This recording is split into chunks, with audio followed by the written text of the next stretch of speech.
NEIR পদ্ধতি চালুর আগে সেট আমদানি এবং উৎপাদন পর্যায়ে শুল্ক হার সংস্কারের দাবি ব্যবসায়ীদের। তাদের শঙ্কা, বর্তমান শুল্ক কাঠামো বিদ্যমান রেখে এই পদ্ধতি কার্যকর করা হলে বিপর্যয়ে পড়বে এই খাতের ব্যবসায়। চড়া দামে সেট কিনতে হবে গ্রাহকদের। অন্যদিকে পদ্ধতিটি চালুর পর ব্যবসায়ীদের কাছে বিনা শুল্কে আসা মজুতকৃত বিপুল পরিমাণ হ্যান্ডসেট বৈধ করার সুযোগ চান তারা। দাবি জানিয়েছেন হ্যান্ডসেট আমদানি সবার জন্য উন্মুক্ত করে দেয়ার। বিজলি কেবলসের স্কিন কোটেড ইনসুলেশন আগুন প্রতিরোধী। বিজলি কেবলস, নিরাপদ আজীবন। আগামী 16 ডিসেম্বর থেকে কার্যকর হচ্ছে ন্যাশনাল ইকুইপমেন্ট আইডেন্টিফিকেশন রেজিস্টার বা এনইআর সিস্টেম। সরকারের ঘোষণা অনুযায়ী এই সিস্টেম চালুর পর থেকে শুল্ক ফাঁকি দিয়ে দেশে আনা কোনো হ্যান্ডসেট আর নেটওয়ার্কে সচল হবে না। সম্প্রতি নিয়ন্ত্রক সংস্থার এমন ঘোষণায় মোবাইল হ্যান্ডসেট বিক্রির সাথে জড়িত ব্যবসায়ীদের মাঝে দেখা দিয়েছে উদ্বেগ। এনইআর সিস্টেম চালুকে স্বাগত জানালেও এর পদ্ধতিগত সংস্কারের দাবি জানিয়েছেন তারা। অন্যথায় 60% বেশি শুল্ক পরিশোধ করে সেট আমদানি করা হলে ধস নামবে হ্যান্ডসেট বিক্রিতে।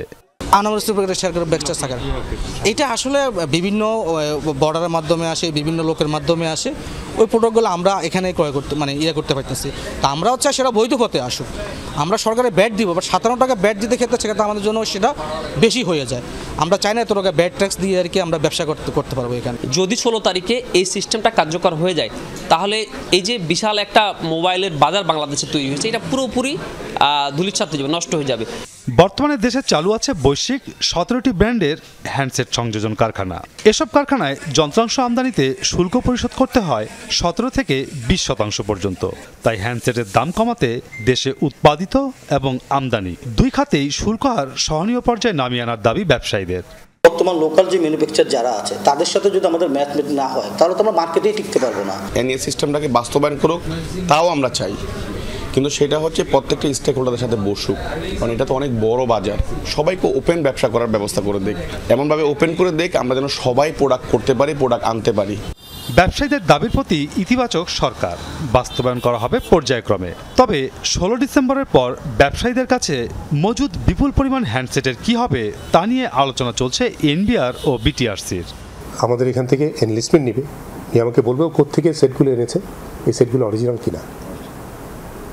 ও যদি আমাকে অরিজিনাল আইএমএ নাম্বার দেয়, এই আইএমএ নাম্বারটা আমি যদি আমার সিস্টেমে আপলোড করে নিই, ওটা বৈধ হয়ে গেল।